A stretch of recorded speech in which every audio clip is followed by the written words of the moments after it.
Okay, friends, this one's really special for me because today I get to introduce you to not just an amazing woman, but one of my best friends in the world. We've known each other since grade 1. Yep, we were 6 years old. And through all the twists and turns of life, she's been a lifeline and a soul sister to me. We've called each other all sorts of silly names over the years, including some special barn animal names that you will hear. And now she goes by the beautiful name, Raya. Today we're going to talk all about sass, soul, friendship, poetry, and what it really means to come home to yourself. So settle in and let's dive in. We are rolling! One more time!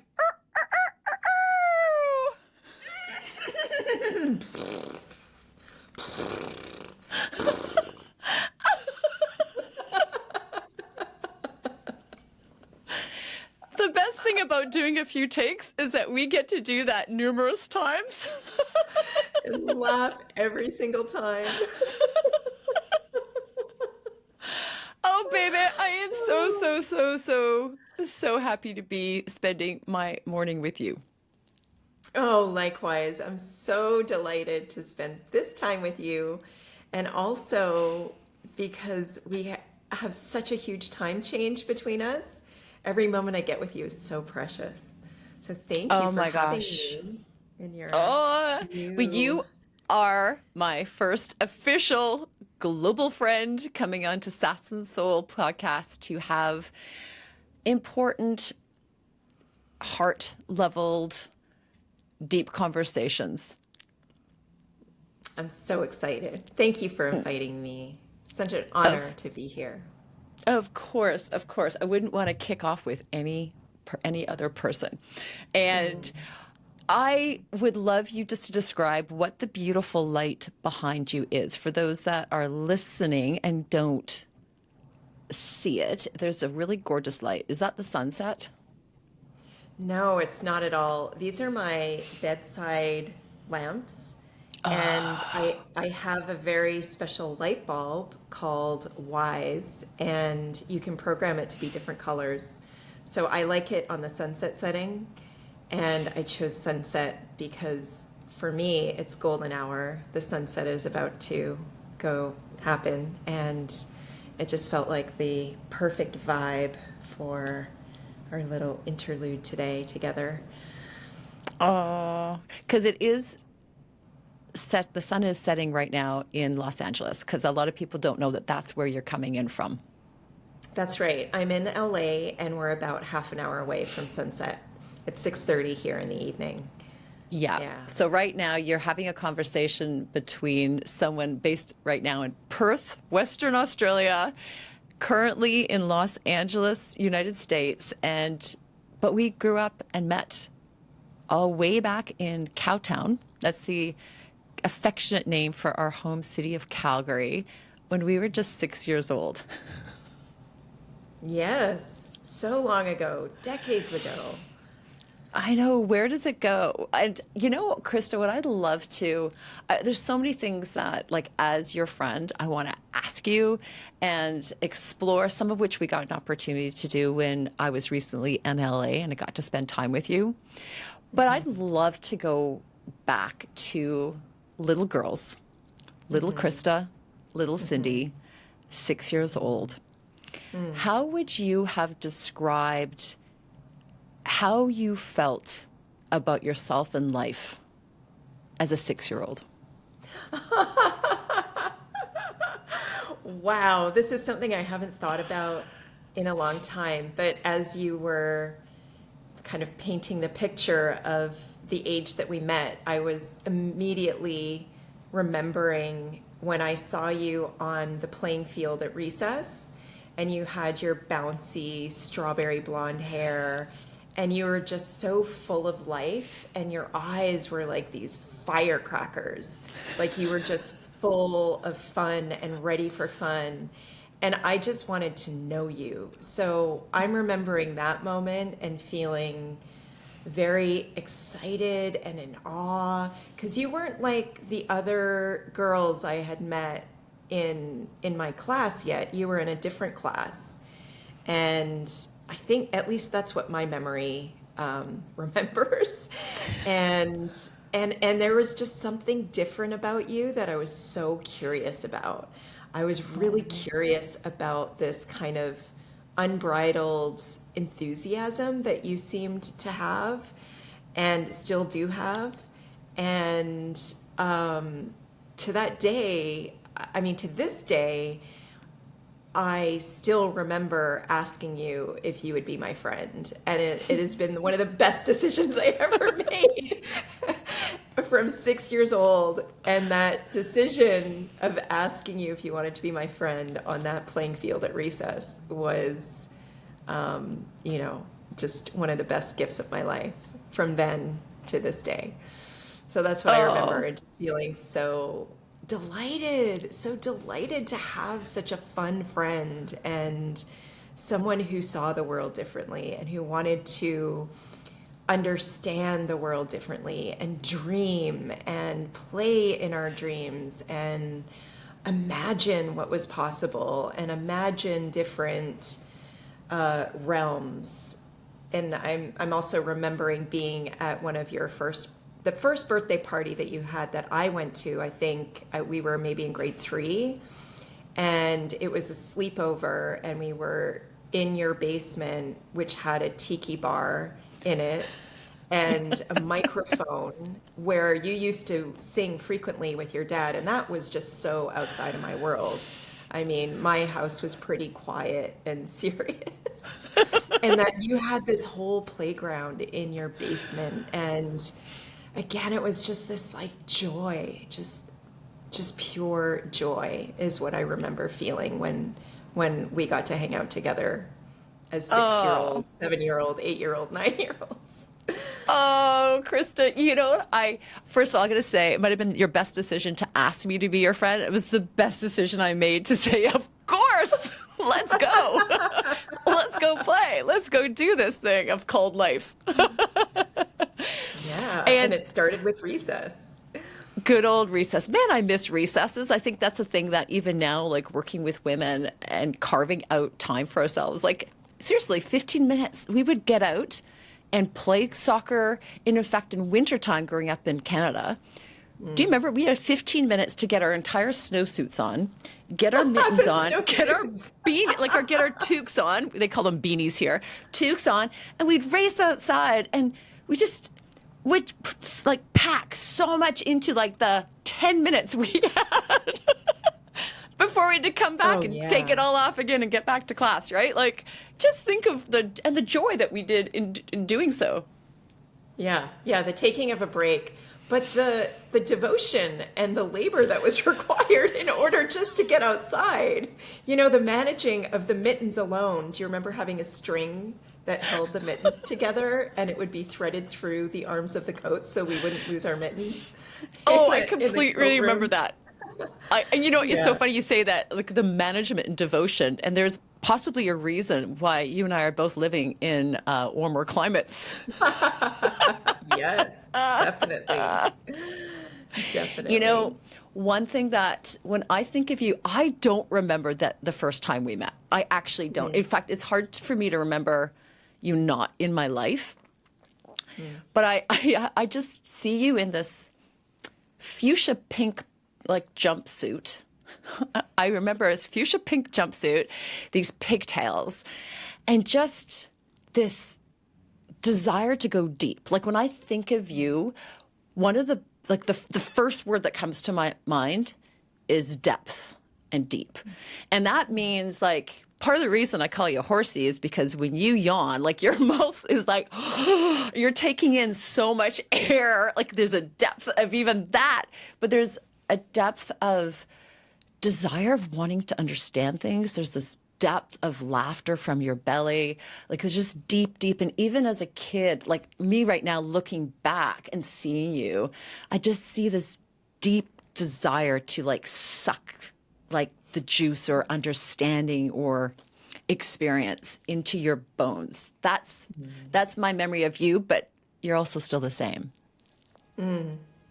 Yes. I feel that Thank you for that reflection. I do feel that that has been pretty consistent in my life, like a desire to understand the world in a way that matched with my insides. And so connecting with my depth was my way of doing that, and asking questions about how what I felt in my depth was either congruent or incongruent with what I saw in the world outside me. And what I remember a lot from our friendship in the earlier days and also in the teenage years was that you were the friend who I could have those conversations with. I could have those wonderings and musings with. And it was just part of the fabric of our friendship. And yeah, so I do feel that is still very much a part of my essence. And on the conversation of friendship, I was, thinking a lot about you before meeting for this podcast. And in my book, one of the lines about friendship is the hand that shapes the clay of your heart.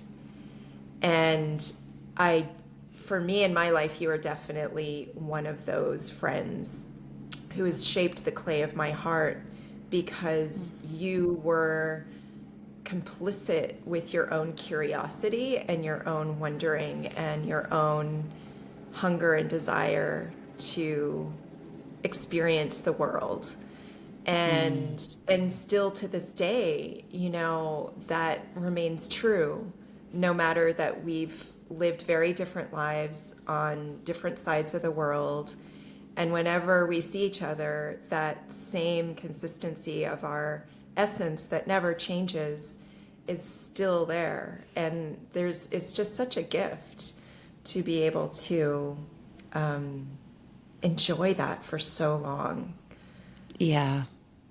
I feel really moved hearing that, and I just felt that exact same feeling just sitting across from you in LA post boudoir photo shoot, which I do want to get into later. But being able to, it's wonderful to be able to have ongoing little conversations over the years, whether it's on WhatsApp or anything like that. But to be able to actually sit in your presence and like the three-dimensional Krista, right? And all those expressions, and feel this long-standing woven web of life together. And yeah, it's so precious. And that to me is like, when I think about, family, like my dearest friends are parts of my family. And I wouldn't navigate life without you. Like that's a big part of my, like we talk about, like, my soul is my compass, but a big part of my navigating and I guess stopping along the way and having fireside chats, Yes. and meanderings are with my dear friends. Yeah. It's so precious. It's really so precious to have the connection and then also the consistency of it. Like no matter the life that's lived in between, to me, that's just so precious. Yeah, So precious. it Yeah. is. And what I also noticed was when we were together, there's one thing about hearing what each other has actually done. I use the word done in quotations here, right? But the different things that we've created, but to see you embody the growth and change, and even things that you've taught or are teaching, or you're just living and breathing it, that was where I really went, wow. Like I'm not just witnessing it, I'm actually watching this woman who has come into such, from my experience, especially tangibly being with you in LA, being so in her body, so in love with her body that she radiates, and this expression that kind of comes out of your pores when you move, especially down that hallway that we'll talk about. Right? Like, you and I have both done a lot of different things in our lives. Neither of us have had like a straight down runway at all, and a lot of it by our choice. And some of it not, but a lot of it being through choice. But to see you embody your sensuality and claim your space, you're radiant. Like, you are absolutely radiant. It's such a joy as your friend to see you and be with that, and it's inspiring. Oh, thank you so much, Cindy. I receive that, knowing the journey that I've been through to love my sensual expression in the way that I do today. You knew me in the years in my 20s and even in my 30s when that part of me was shut down or inhibited or shy and just wanting to try all these things to break free from my inhibitions. And I really gave it a lot of care and space and attention and devotion to honor that part of myself and to liberate that part of myself. So it's not, your reflection is not lost on me. Thank you to be able to see me in that light all these years later. Yeah, that means a lot to me. And Krista, when you look back, like, part of what I'm going to use the word love. Like, I remember a moment when I went to Africa. So I was 18, turned 19. And I remember I got out of the tent early one morning, and we were in Botswana, and we were in the salt pans.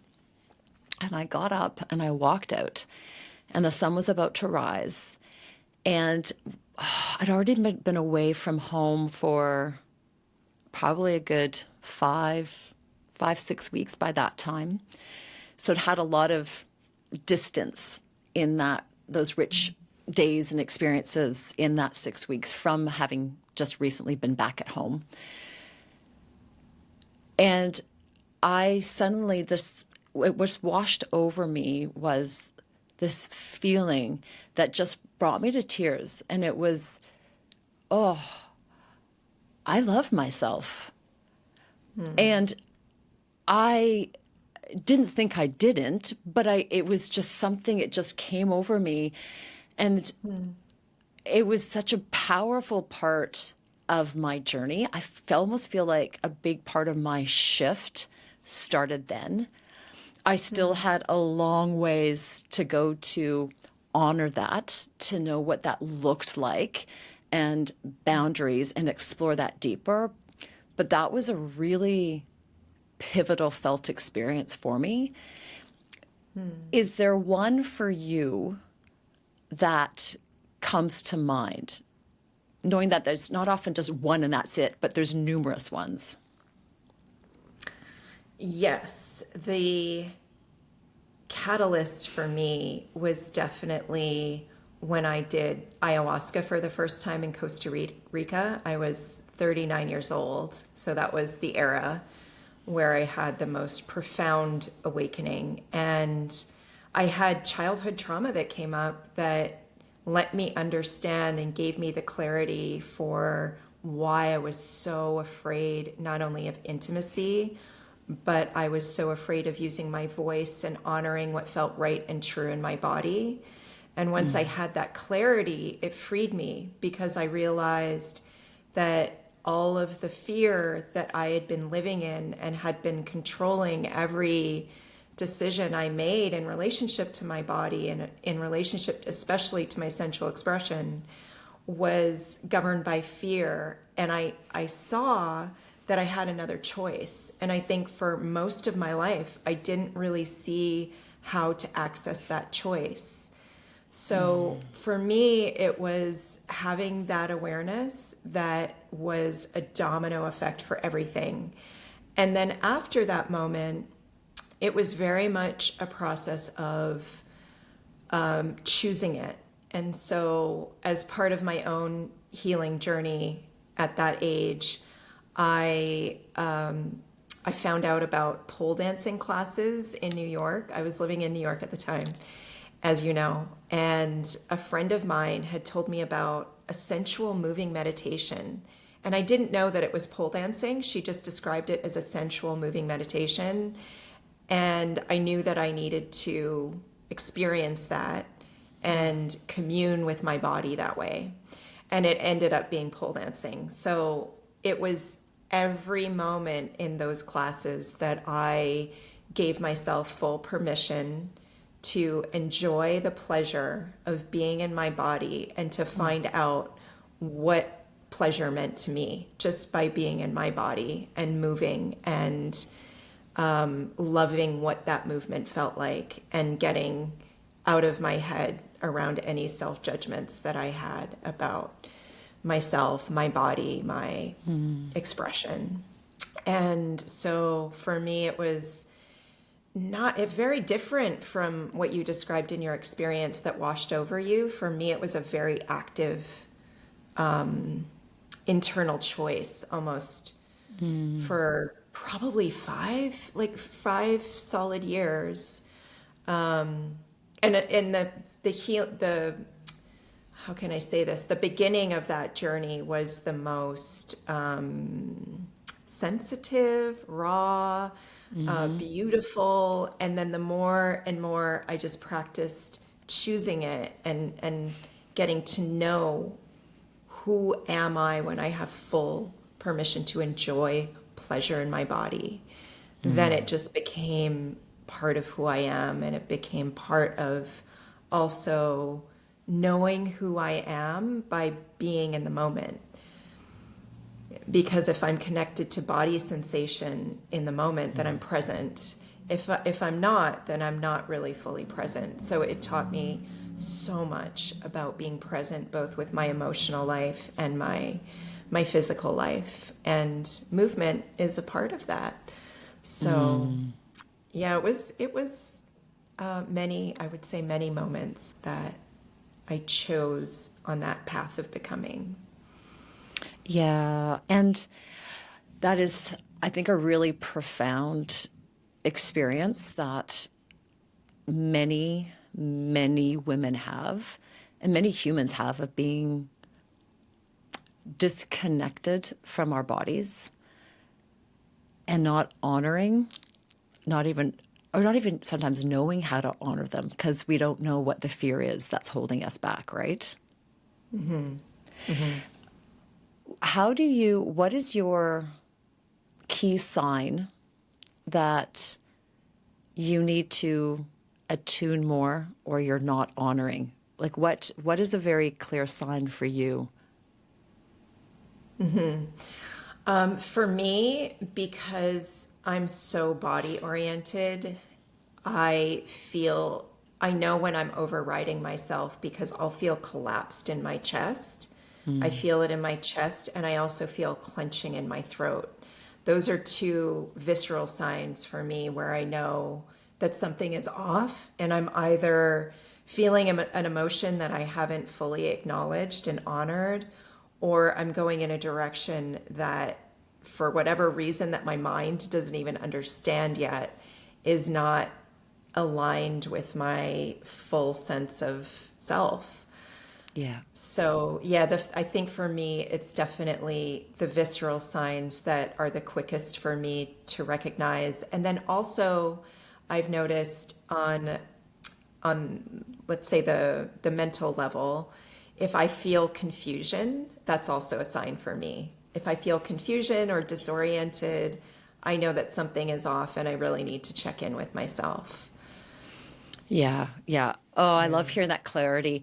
I noticed for myself that there's I definitely start to feel heavy, and confusion's a big one for me, because I'll start moving into indecisive mode, and I will and it almost will look like I'm second guessing, but it's because I'm not plugged back into my soul, into going, hang on a second, hang on. I'm trying to look externally at the world around me to make a decision, and I've now I haven't plugged back in. I'm sourcing everything from external.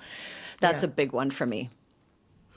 I love that you touched on that, because on the topic of confusion, I had this whole insight around confusion a couple years ago, or maybe just last year. I was on a retreat, and one of the facilitators, her name is James Olivia, and she is a teacher of relational dynamics, and she gave this definition of confusion that resonated so much with me. She said, I'm paraphrasing it, so it's not going to be exactly this, but confusion is actually a sign that you do know what you know, but that you just don't feel safe in those circumstances to acknowledge it or speak it. And that made so much sense to me, because I know there's so many times in my life where I do know what I know, but I'm afraid. And then that creates this confusion and disorientation and a doubting, like you said, like a doubting or a grasping or reaching for clarity. And that just, it changed the way I looked at the experience of confusion. Oh, I think that is brilliant. That actually that really lands for me. That really, really does. Because I guess the confusion is almost like, confusion has to have two different pieces, right? If there's just one thing, you're clear on that. But confusion has to have like an inward and an outward energy pull. Yes. So the outward's like, what's going on here? But it has to be confused with the inner thing. So of course that means that a knowing actually is there. Yes. It's like the knowing inside is incongruent with what's happening outside. And so because those two things aren't congruent, there's a discord that causes that confusion, because things aren't matching up. And so there's not coherence in the body and in the mind. But it is, it's just wild to know, and so affirming that we actually, even in times when we feel confused, that we know what we know. Yeah. And it takes the shame away too for me of feeling confused in a situation and wishing I could have said or did something otherwise. And when I look at those kinds of situations through this lens, it's just like it removes the shame of experiencing it. Yeah. Oh, I think people are going to really love hearing that. I think that's going to be an aha for a lot of people as well. And I love, like, that to me just crystallizes something I've felt, but I never had language for either. Mm-hmm. Yeah. Oh, that is rich. It's really helpful. So in talking about, we talked about body, but I'm curious because, as I've shared with you before, like a big part of my work is about helping women find their voice so they can be a voice, because that's been a big part of my journey, very much so also has been about finding my voice. And I would love to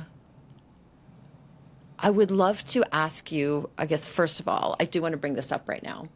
What did the writing of this absolute beauty, okay, this is Krista Raya book, Life's Poetic Glossary, The Humanity of Everyday Words. What did this stunning book teach you about your own voice? Oh, this is such a good question. Thank you for this good question. You're welcome. It just came out of me. Whoa. What did this book teach me about my voice? Oh.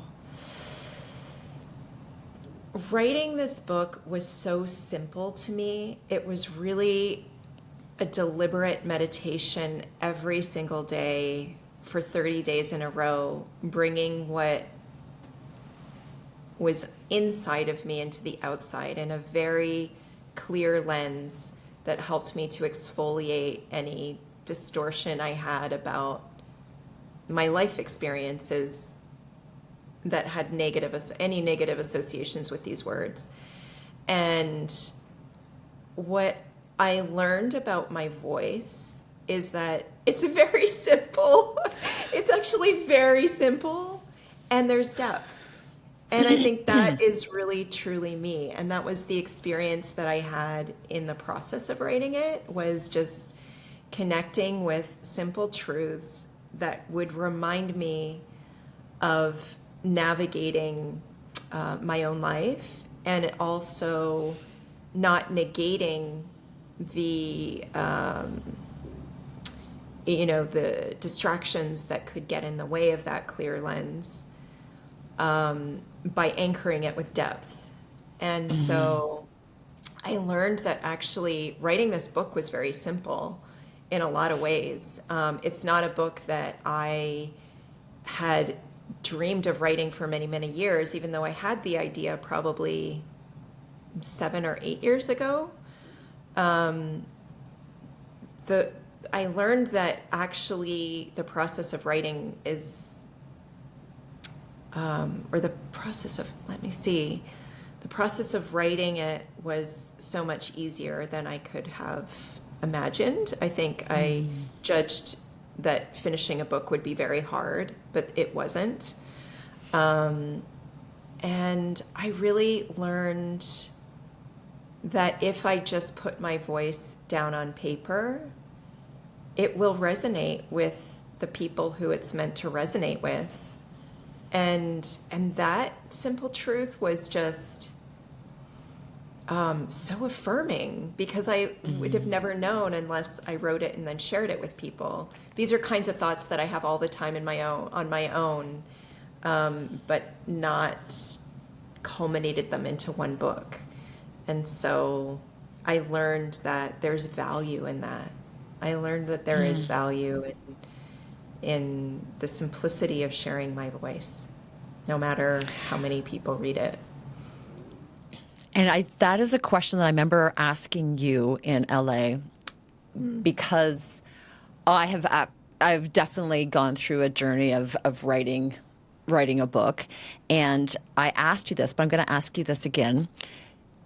Just to clarify, when you were writing this in those 30 beautiful days of meditation and just allowing your insides to come outside, did it ever cross your mind about what a reader or a receiver might look and feel? Or was it just really you were within you and your voice came out? Another great and nuanced question. I did not think about how my reader was going to receive my words as I was writing it. I think that probably would have distracted me. However, I was very clear about the inside feeling or vibration that I was connecting with, and that was connected to how the reader would feel when they're reading it. So not what their experience was going to be necessarily, or what they would think about the writing, but the feeling is what was my guide, and it's what led me to finish the book, was this feeling of just beautiful connection between what's inside of me connecting with others, and so that this beauty that I feel inside could be shared with others and felt by others. And that's what I focused on, as opposed to what they would think about it, or if they had similar experiences. I didn't think about that at all. I think I love knowing other people's processes, but also just, it's such a wild ride to to take something from within you and honor and trust it, and find your harmony with it, or just allow. I mean, finding the harmony is more like a searching thing, so that's still in my head, but just really trust and allow and move it out. And again, for those of you that are watching this podcast on YouTube, I am going to hold up this book. And at the end, I'll absolutely make sure you find out where you can get your hands and, more importantly, your heart onto this book. So not only, I mean, this is the golden edition that I got a copy of in person when I saw Krista Raya. I love calling you that together. I put those two names together, and I'm about to ask you about the evolution of your name. But if you can see, I'm just going to open up a few pages. So we've got these stunning X-rays of different flowers that are alongside different words that Krista has, I'm curious, we'll ask you in a second, either chosen or they came to her, these specific words, that she has created her own definition of what these words mean to her and how they show up through her. So it is a stunning book, and I remember reading it, and I remember I had a little bit of a deadline to read it because I was one of your early readers. So I remember thinking, sure, I'm going to sit down and I'm going to just read this. But then when I started in it, I'm like, oh, you take one poem in, and that was enough for me in the day because it was rich and deep. And but I remember trying to race through them to get it to you in time, and it was like a whole journey in and of itself. Like, it was so powerful, and everyone, it is such. I'm gonna cry because I'm so proud of you because it's such an offering from a person's heart. So, but that being said, I just happened to realize that this beautiful bookmark was actually in this page, and I was like, you know what? This is a big part of friendship to me and our friendship. And once I allow my tears to flow and I get my voice back, I just want to read it back to you, your words, right? So this word that in the glossary is the word becoming. And it says, becoming is the pathway toward your insides converging with the outside world. Becoming is defining and refining the altar of self-expression as the anthem for loving oneself plays on. Becoming is feeling limp and impotent, resting and reckoning with all the life lived so far, and daring to ask what's waiting to be birthed into the beyond. And having friends to witness your becoming is one of the greatest gifts any of us could have.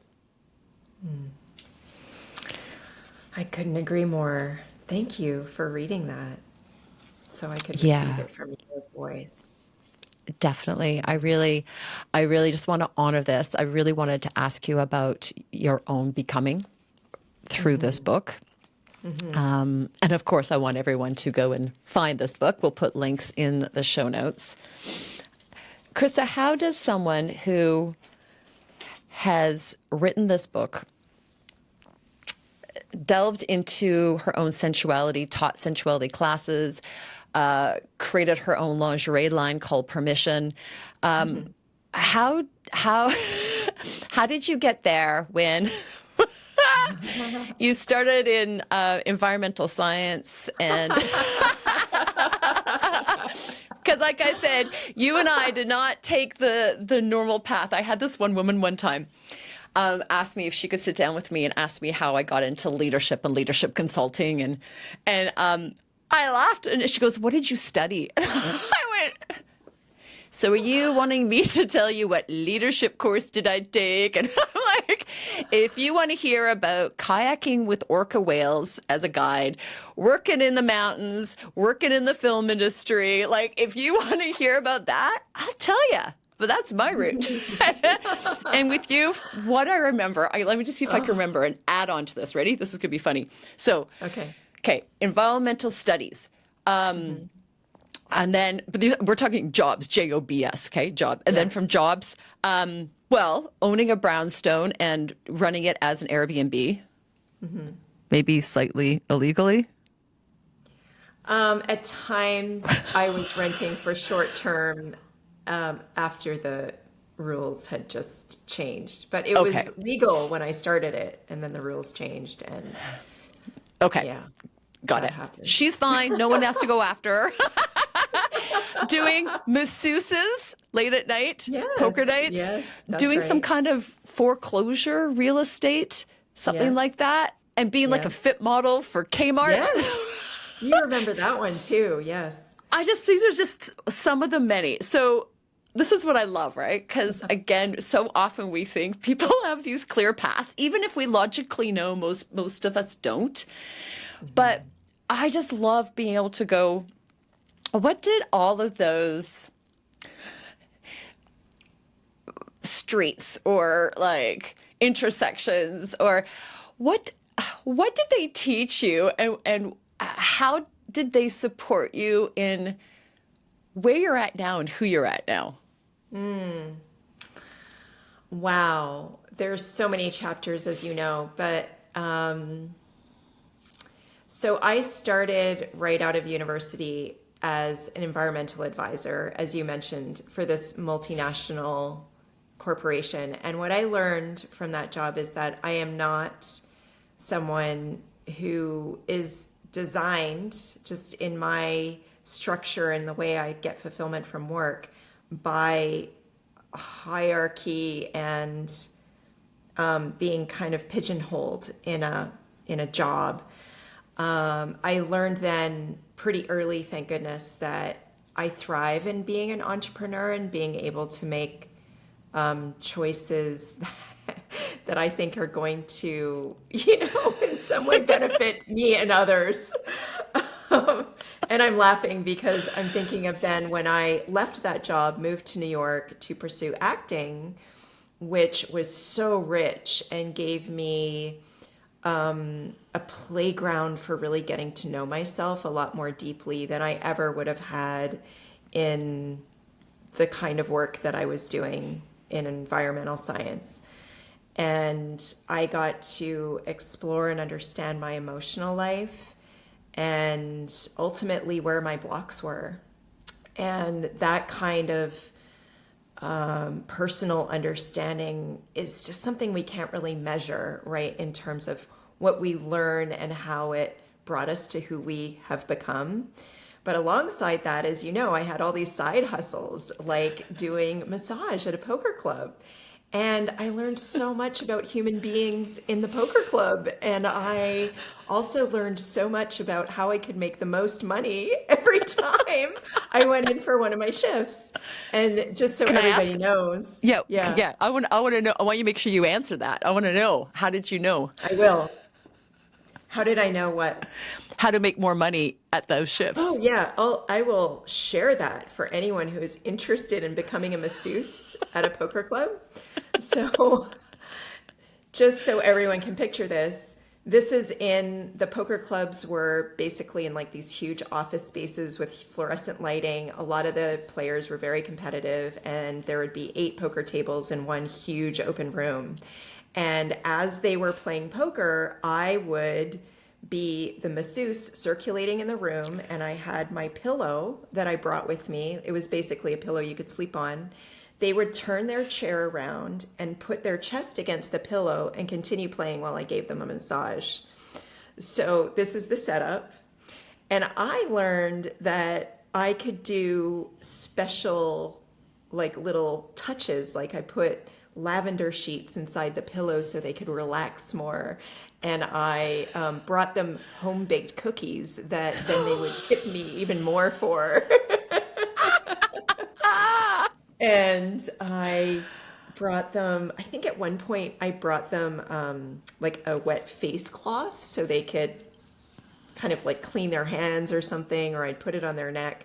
But I was always experimenting, and I you know, I was always well received with my new ideas.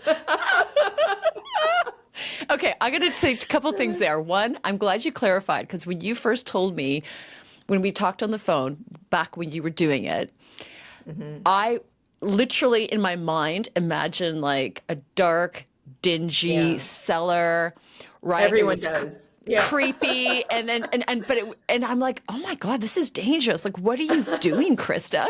So there's Yeah. that. It's good to clarify that. But Yes. secondly, I think this is a part of your essence, and it's also a really important business tactic. I mean this.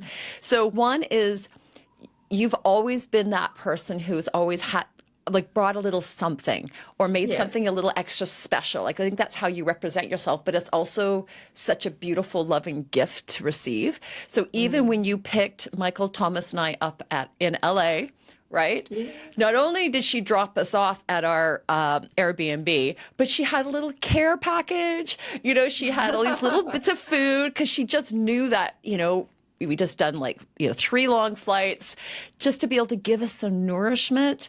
Like that's Krista. When you would go and stay at her place legally in the brownstone in Brooklyn, there would be homemade banana bread. But I also think just business as women and entrepreneurs, just thinking like, what is that extra little thing? And it's just an experiment. Like the loving playfulness you said, I've experimented. I tried lavender pillows. I tried like keep experimenting because it's fun, Yeah. right? It's It's fun. And Yes. And it's fun. And it's also, I think, one of the most fulfilling things about that example, among others, like baking the banana bread for my Airbnb guests. It forms connection that's so personalized, and it puts the heart into something that would otherwise just be transactional. And that's what I really appreciate and enjoy is when there's fulfillment from the exchange of giving and receiving, whether it's in business or in friendship. And those personal touches for me are part of that. It's part of expressing a little something special about who I am and what I appreciate, and hoping that someone else will appreciate it too. And if not, they'll definitely get to know me through it. that's true. That's so Yeah. true. Yeah. Oh my gosh. All So, these yes, all these I mean, Rolodexes of like memories, even more memories, are starting to like wind through. And I feel like we absolutely have to have you back on because I've only covered 2 of the careers, and there's probably, I don't know, 6 more. So, yes, there's something I learned from each and every one. And just like you said, none of it came from a leadership school or entrepreneur school. It was a lot of just ultimately getting to know myself and what I enjoyed, and what I enjoyed providing and giving to others, and what I enjoyed receiving from others. one thing that's come up that I actually really think is important to ask because I see this so often is what I remember is one of the things that you were unwinding yourself from was like you've always been a hard worker. Like there's no way Yes. that Krista Raya is not going to like work hard, stay true, go the extra mile, right? Like you Yes. were like when did you know that that wasn't serving you? And what has been one of the lessons that you learned to let go in a way that still allows you to maintain momentum and still create things and put things out into the world? Yes. Oh boy. For me, this question is very much centered around self-worth. My identity was so wrapped up in believing that my worth was tethered to how hard I worked. And you know my background. I came from a family where my dad's a German immigrant and he was a workaholic. I became a workaholic. leaving no stone unturned in anything that I did. And there's an addictive quality in that, where there's almost like an adrenaline rush for achieving or producing or doing everything so thoroughly and examining everything so perfectly. And for me, I realized it was around the same time in my late 30s where I realized I was so much in my masculine energy and I wasn't able to receive. That was one huge lesson. And the second thing was that I was just starting to understand that I'm enough as I am. And of course, for me and my own journey anyways, there are many layers to that. But that first kind of awareness that I got, where I had been engaged with my self-worth by working so hard, let me release it. And I also gave myself a lot of permission to create without needing to have a result. And that helped me tremendously. So when I was designing Permission, the lingerie line, I gave myself full rein to immerse who I was in that creative project and not necessarily have the dollars and cents attached to it on the outside. And in the end, I never ended up taking it to full manufacturing because I decided that's not how I want to spend my time and energy. But that process of honoring creativity and the value of creativity is what gives us richness in life. And so when I started to value my creativity more than I valued the act of working hard, that's where things shifted. And that's where I could really start to let go more of the deep patterning that I have and will always have. I mean, it's always somewhere there in me. So it's always a very conscious process of checking in and seeing, oh, wait a second, am I going overboard here? Is this really necessary? And just being very vigilant of that tendency. Well, yeah, I want to share with you when we decided to do our boudoir shoot. Okay. Oh, yes. What was really interesting, tied to what you just said, is just to kind of give a little backstory. So Krista and I, not only were we able to finally get to see each other after quite a few years of not actually being together, but we really wanted to have experience together. And Krista mentioned that she was due, meaning she's done this a few times. She was due for another boudoir shoot. Like she was just feeling ready and called to do another boudoir shoot, right? And I think you sent me the link to see what the fabulous photographer Molly does. And in a moment, I think looking at her site, I realized she also does, you can do some like professional photos in terms of if you need headshots for your business or anything. And I did go through my mind, like what I actually needed, right? Again, I'm doing quote unquote needed, was more new, fresh photos for my website. Like that would be a really practical choice for me to make to put money towards. Or I could go and have this experience with my friend and do this without any practical application of it. Right?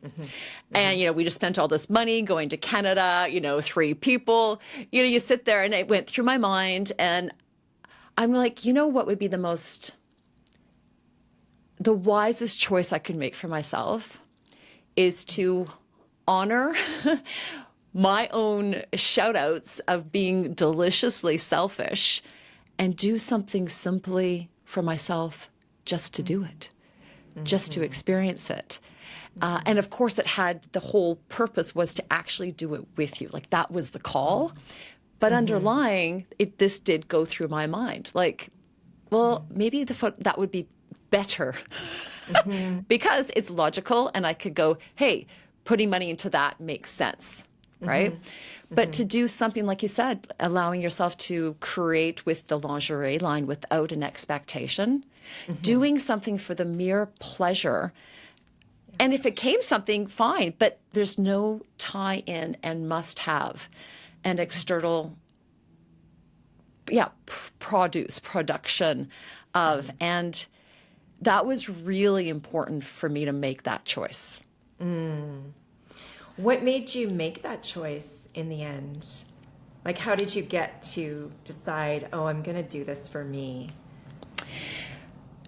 Because that's been a big part of my evolution as well, especially with money, because money for me was very tied up with my health.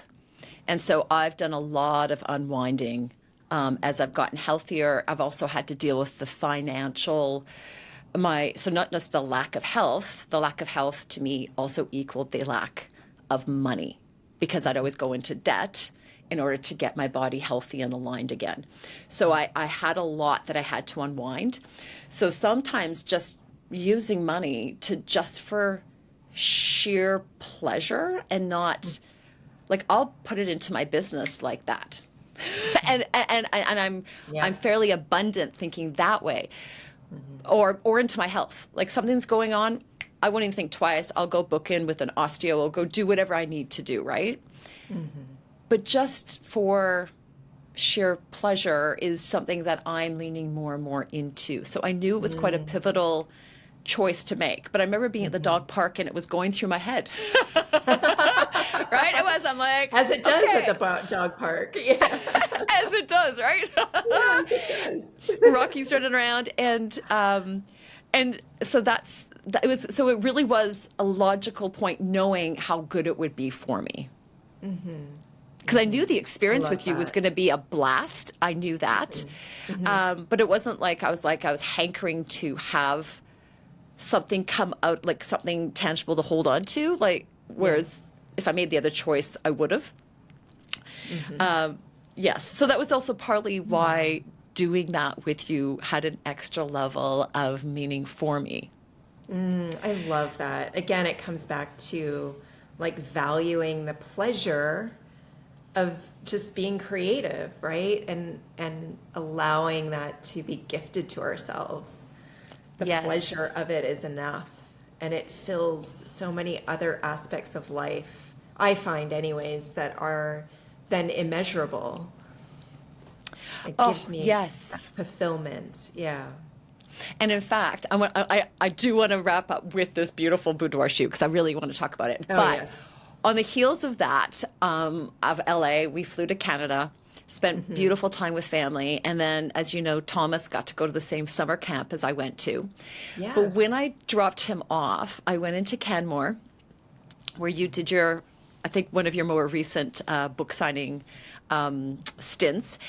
But I sat in Canmore and I just pulled out a piece of paper and had this little chai, and I'd finished crying because I was so excited for my son, but I'd never been without my 10-year-old for a week.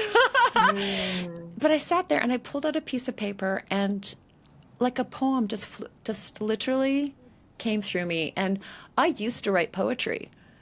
I used to write a fair amount. And it was so beautiful. And again, I'm just making a connection to just allowing yourself to do, to be, to receive pleasure, right? And how that can kind of transcend and build momentum of that type of releasing type of energy and presence that is completely contrary to the productivity pulse that we are taught, that, like you mentioned, we can be recognized for. Yeah. Right? We become addicted to it because there's dopamine hits coming from external validation all the time when we're productive from society's, set of values. So it's so important to just have the spaciousness and intentional ability to receive pleasure and fill ourselves with it, so that we're available for other things and are naturally more productive without pushing to be. That's what I found. Yes. I take more and more of that in. And so, Krista, let's just go back to the hallway with Molly, the photographer, and beautiful Jason, who had just done our makeup. You'd already Yeah. taken me to a blowout place somewhere in LA to get our hair done. You treated me to that, and I fully Yeah. received it. Good So job. I wanna share like my feelings of my own doing it, but also what it felt like to watch you and to do it with you. And Oh, I love that. I'd love to have you share the same. Mm, So okay. so first of all, when Krista said we agreed that we're going to do this boudoir together, I'm literally packing a suitcase. So I'm like, well, what have I got? I'm like, oh, I've got this piece of lingerie. I got this piece. Perfect. There, it doesn't take up much room. I had no other thoughts except Krista the night before is like, oh, I've got to plan out the shoot. Yeah. And when I met her the next morning, she had like two big bags and props. Everything. It was so amazing. But again, she was doing a much longer shoot than me. And I was like, oh, wow, like so much thoughtfulness went into this for Krista. Like, that's amazing. And we debated like who would go first. Not debated, but the same way we debated who would drive the car that ended up running into the long horned sheep back in Canada. But that's another story for another time. But I remember thinking it'd be great if you went first because you've done this many times, and I've posed naked for sketch artists, but it's a very stagnant experience. I've never done this one before. And Krista cranked up the tunes, man, and it was like a total celebration of what it is to be a woman. Like you just rocked it out. Like, in fact, you were so in touch with yourself in some moments that I almost felt like I needed to look away because it was so intimate. I know, I mean it. There were times I'm like, okay, I might just let her have that moment. But it was especially to bring movement to it. Like and again, what a beautiful way to allow our bodies to move and express, right? And to know that there's a camera there, but I know for me when I was doing it, it really, at first it was like, oh, I knew she was there and I recognized that. But once you get into it, I just remember loving just the freedom and the choice to move in that moment, right? To the music with my body and in the space around me, what it called for. So, oh yeah, when I saw you, I was like, you woman are on fire, full celebration. And I just remember going like, whoop, whoop, whoop. Oh, it's so fun to hear your cheers in the background. I think that's also part of it, like being celebrated by and with each other is it just makes the experience of celebrating ourselves so much more rich and fun and alive.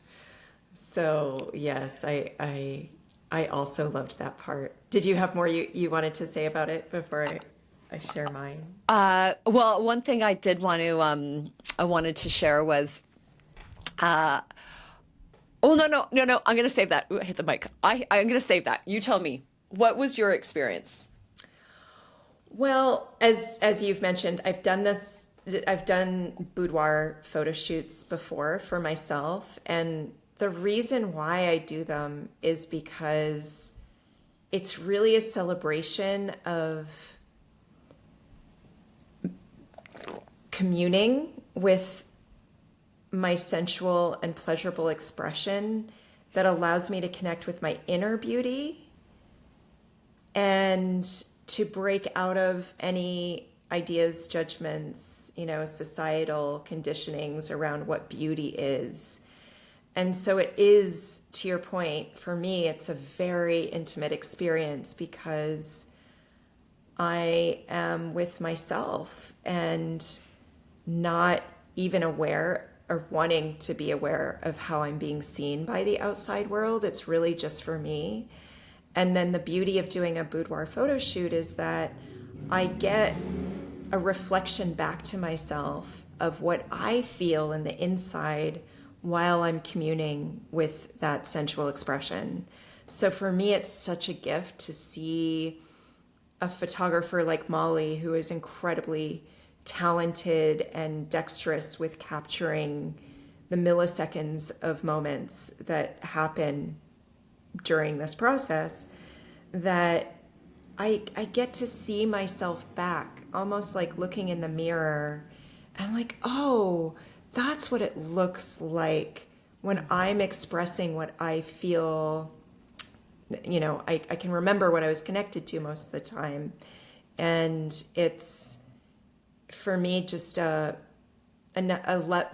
one of the aspects of this celebration of body and love and of self-love. So my experience of it with you was so fun, because you and I mean, our early 20s are coming to mind now, when we both so deeply wanted to be in a relationship and neither of us were.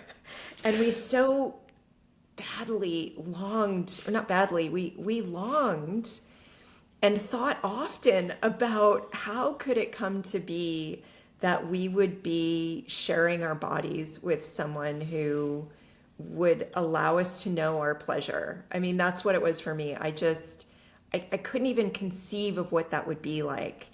I didn't lose my virginity until I was 21. So there was a pretty big period of not knowing what pleasure was in my body, because I didn't know how to explore it. And so having had that era of life with you, and knowing that you knew me back then, being able to do this boudoir photo shoot with you specifically was so special, because I felt so free. Yeah. And I feel like we got to celebrate the women who we have each become together in that freedom. And that just means the world to me. It's a celebration of freedom. And I, had my photo shoot first, and I just reveled in hearing you and Molly cheer me on, and it just felt so fun, so free. And then I got to witness you in your bright red, beautiful lingerie, and just how you also have all these notes of expression with your body, from the playful to the innocent to the soft to the sassy to the, like, your range of expression in your body was just so beautiful to watch. And I got to witness your freedom too. And that was such a gift, knowing so much of your journey too, and the journey you've been through with your body, which is also not lost on me. So it was just hugely gratifying on so many levels, and so special specifically to be able to do it with you. Oh, Mama, honestly, it was the same way. Like, hearing you go, this is what you would be going. You'd be like, "Yeah, Mama, yeah, Mama." That's what you would be saying. I remember that. We've got little back video of it. Like, "Oh yeah, oh yeah," Yes. because I remember going, like, I wasn't worried about being witnessed. That didn't go through my head, but I was wondering. I was curious about what it would be like to be witnessed beyond the photographer, right? I definitely was that. Yeah. For sure. And, it was interesting, because for myself, I would say about 85% of that shoot, I was very in my body and with myself, but 15% I wasn't. And I'm just pulling out some random percentage, but meaning the first part was going, like,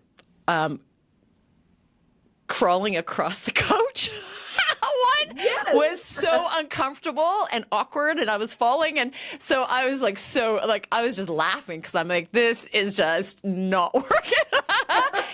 But then, actually, you don't know this. I do have to say this, because this is part of my own journey. I've come so far, which is amazing.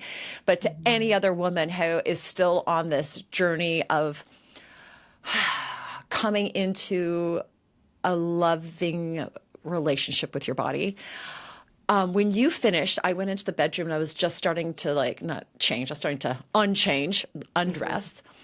And just for a moment, it was really interesting. I had this moment of like having seen you, because we're very different body shapes, right?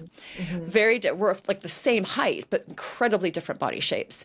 And just for a moment, I remember going, oh, okay. And almost, well, not almost, for a moment, I compared my body to yours in a way which was like, oh man, like mine's very different. Okay, here we go. Like I'd actually recognized that. And meaning in that moment, what my brain was saying was my body isn't this ideal, just not being logical, but it went through me. And but that's an old pattern of thinking for me. That's not the truth. It's not my truth. It's an old pattern of thinking that just suddenly just reared up in that second. And then I felt it, I heard it. And then I went, oh no. I remember saying it out loud in the bedroom, oh, no, let's go. I did. I said it out loud because I'm like, no. That little voice is not going to stop me or hold me back from having this beautiful experience with my friend and for myself. So I actually did that before I walked out. Oh, I love that. But then at the very end, and I think you'll know this part, the very, very end, I had this other little black outfit on and this little green, this beautiful green little mini dressing thing. What's it like? Negligee, satin. Yeah, the robe. The robe, little satin robe, right? And I was teasing it and I was playing with it. And then right at the end, just to be goofy, right? Like I had my legs spread in a V and I actually dropped my head down between my legs to get a photo of like Molly could take a picture of my head down between my legs. And then I just started teasing, like bringing the robe down around my butt. Yeah. And then I was about to drop it. And then I just had this moment where I was out of my body into my head because same thing when I posed naked for sketch artists, turning around and having my butt like fully naked right there was it was what I knew I had to do back then. I knew it, but it was like this old kind of thing came up and all of a sudden I just stopped it around my butt and I didn't drop it. And I remember afterwards you went, oh, I thought you were going to drop it. Did I? I don't remember that moment. You did. And I was just like, and I just was like, yeah. But I knew. So I just share that because it was definitely... It's definitely just the growth, and that's all I want to really to focus on myself was how far I've come. Oh, yes. Amen. But also just like you coming into my body later and not just knowing how it could even be to be with a partner to be pleasured, just to feel safe in my body to want to share it. That was a big part of like our journeys as well. And so, oh my gosh, woman, just to see you, to be with you in all of that, what an absolute gift for my heart. Oh, likewise. Me too. Thank you so much for joining me in that. It was so special. And I also want to add to what you've just articulated so beautifully around that moment of awareness of judgment or comparison. And that really is the power, right, of choosing otherwise. And I feel we have both done that in our lives in very different circumstances, different ways, but it distills down to that same awareness and choice in the moment of where we either can buckle to that mental, let's just say judgment, or choose the other way. And it's a practice. It's really a practice. And to have the patience and grace with ourselves, and as you said, to recognize it as the beauty of growth, like to really recognize it for the growth that it is and to celebrate the freedom in it is just, there's just nothing like it in my mind. There's nothing that parallels that sense of freedom when we choose that for ourselves. Yeah. It's a great reminder for ourselves and also to everybody else, right? Because sometimes we think we have to get there, finally be there, or we're feel actually shamed for not being there. Yeah. Yes, that's exactly right. So as we come to the close of this podcast, I know I realize that I've referred to you as Krista, as Raya, as Krista Raya, in terms of choice and choosing to be seen and known these days as Raya. I'd love for you to share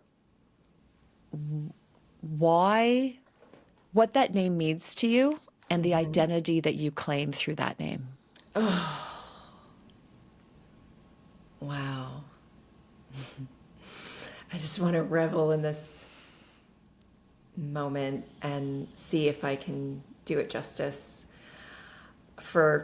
in terms of expressing what's really true for me and identity around my name. So what's really meaningful for me in the name Raya is that it came through a meditation when I was meditating with friends, and we had all been asking what our soul names are. Almost for me, it was, I was really curious. Oh, is that a thing? Do people have soul names? And I wasn't ardently searching for myself in any way. It just seemed like a fun exploration. And when I felt the vibration of this name Raya, I just broke out into tears of joy. I felt so moved by a sensation of awe and wonder, of connecting with a part of myself that has always been there. And yet it seems a more expanded version of me. And that was activated in me through the sound of this name Raya. I didn't know what it meant. I didn't, know why it would be spelled the way it is. And none of that. It just was what my soul connected with in that name. And I never wanted to change my name. I never necessarily wanted to, even go by another name. But the more that I sat with that name, it started to provide a benchmark and an anchor for me to remember who I really am and who I am becoming in my fullest expression. And it is so joyful and it is so free. And whenever I hear Raya, it automatically connects me with that knowing that I have inside of me. And it activates that same joy and rightness or a sense of alignment. And so, at first it was just a few friends calling me Raya. And then I was ordering my coffee at Starbucks as Raya.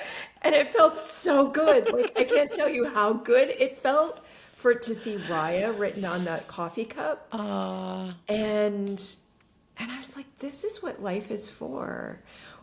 It's to enjoy who we are. It's to enjoy that connection with ourselves, to experience ourselves. And if that comes through a name, so be it. I'm taking it on. And it just so happened that when I had that experience with the name, I was going through massive changes. It was the period of COVID where it was still very difficult to operate my retreat house, which I had in Northern California and was accommodating groups, so I could no longer do that. I ended up selling the business. I was also going through a big relationship change. It was the end of a really important major relationship in my life, romantic partnership. And this name also was my anchor in the deepest part of me of who I am. And so moving from there forward, I just like at Starbucks started to introduce myself as Raya, and I had a great time. So Without putting on a wig and pretending you're from Sweden. Remember? right, We used to do those. This is so interesting because you know how like we play dress up like you're describing, or play with archetypes. This was so different because it was like an inside out thing. And I think we can know ourselves through both avenues, right? By trying things on and getting to know from the outside in. But this was so deeply from the inside out that especially as I was going through so much change, it was a guide for me in really owning who I am becoming. And what's really interesting to me is that when I was writing this book, I always thought I would, my author name would be Raya. And then as it got time to publishing the book, it somehow didn't feel right to publish as Raya. And it surprised me because I thought, but wait a second, this is who I'm becoming. So I went through quite a reckoning with my identity at that time, because here I am emerging as, an author, a published author for the first time in my life after a very many diverse careers. And I felt a strong intuition to publish under Krista Kujat. And what I came to understand about that intuitive hit is that Krista Kujat is who I've been all of these years, who got me to the point of becoming Raya and having fun as Raya. And so I really want to honor that without Krista Kujat, there would be no Raya. And my parents are the ones who gave me this name, Krista Kujat, and without them, there would be no Krista. So it was really an interesting decision to make in terms of identity. And I really learned through that experience that it's the meaning that we hold for ourselves around these types of decisions that are most significant. It's not actually what we end up doing materially, but it's how we approach and hold meaning for our decisions that allow us to grow in some way. So that's what it meant for me. Oh, it's so glorious to hear that. And I have to agree, because I never, ever was going to change my surname. I didn't know if I'd get married. I knew I desired partnership. I was open to it. It didn't really be like I have to get married, I have to change my name. But it was it took me a whole year after even getting married to change my name. And it was actually more of a whole new life. Like, I really felt a pivotal shift in my identity. And it wasn't just becoming a wife. And it wasn't just with the desire and hope that I may become a mother. It was actually coming to Australia was a new portal opened for me here. It was really, and I felt it. And so choosing a different surname that was the meaning that I gave it. And, contrary, I used to think my name was a little bit like Cindy. The only Cindys I ever knew were like American cheerleaders in movies or little white fluffy yappy dogs. I met a couple called Cindy. What about Cindy from the Brady Bunch? She was my favorite. I loved Cindy. Of course from she the was. Brady Bunch. I wanted her to be my friend too. Well, when I actually looked up the meaning of Cindy and the root of it, same thing, the meaning that it had just to me anchors me, because it's the goddess of the moon and bringer of light. Oh, I had no idea. So when I remember that, I'm like, I remember that, Cindy. That is who you are, and it's also what you bring and share and offer the world. Oh, that's so beautiful. Wow. It's so you. The luminosity that you bring to the world. Wow. I love that. I remember when you were making the decision as to whether or not to change your last name when you got married. And I remember having discussions about this with you, and that it wasn't about the roles, like mother, wife, and that it was really so much more personal to you than that. But I'm glad you reminded me of this shift that you had felt so deeply when you moved to Australia, and that was part of the meaning that it held for you in that new chapter. Yeah. It can be so fortifying, a name, the choice of a name for Yeah, like, various yes. Yes, all of our choices. So ladies, let's make sure all of our choices are pleasurable, serve us, right? Because when we serve ourselves, we are so deeply connected to our souls, and that's how we actually shift and support others in doing that as well. Okay, final question. And when it comes to claiming or reclaiming our sass and leading from our soul, is there any final insight or message or intuitive hit you have right now just to share with me, with anyone listening? Yes, I do. I was connecting with it even before you asked. It's whenever there is an intersection of making a choice that's significant, is to check in. Is it going to bring me joy and or freedom? Period. No ifs or ands and buts about it. Because if it's not joy and freedom, what is it? Is that really who you are? I found most of the time it's not who I am. It's something else like duty or guilt or shame or yada, yada, yada. Fear maybe. All of those close cousins. So my final closing words are choose the joy, choose the freedom, and enjoy the pleasure of doing so. Oh, I love that. I'm going to add one thing to it. Yeah, please. And choose the beautiful people you surround yourself with Yes. along the way. 100%. Yes. So, Yes, yes, yes. Oh. oh, baby. Oh, baby. Oh, baby. I love you, like, I love just you so so much. deeply.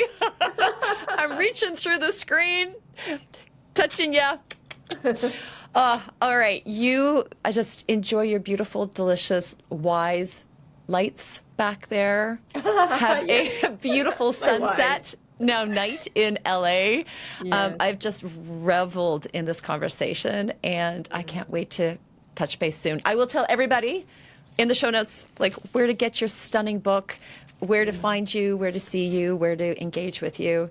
Lots of love. Oh, thank you. So much love back to you. Mwah. Bye, gorgeous. What a gift it was to share this conversation with Raya. From childhood memories to the power of reclaiming sass, from poetry to the wisdom of womanhood. This is why I love bringing my global friends to you. These stories remind us that our voice matters, our soul is our compass, and our friendships are part of our lifeblood. If Raya's words touched you today, be sure to follow her. Get your hands on her beautiful poetry book and let her voice inspire your own. And as always, thank you for listening to Sass and Soul. Until next time, stay sassy and always source your truth from your soul. See you next time.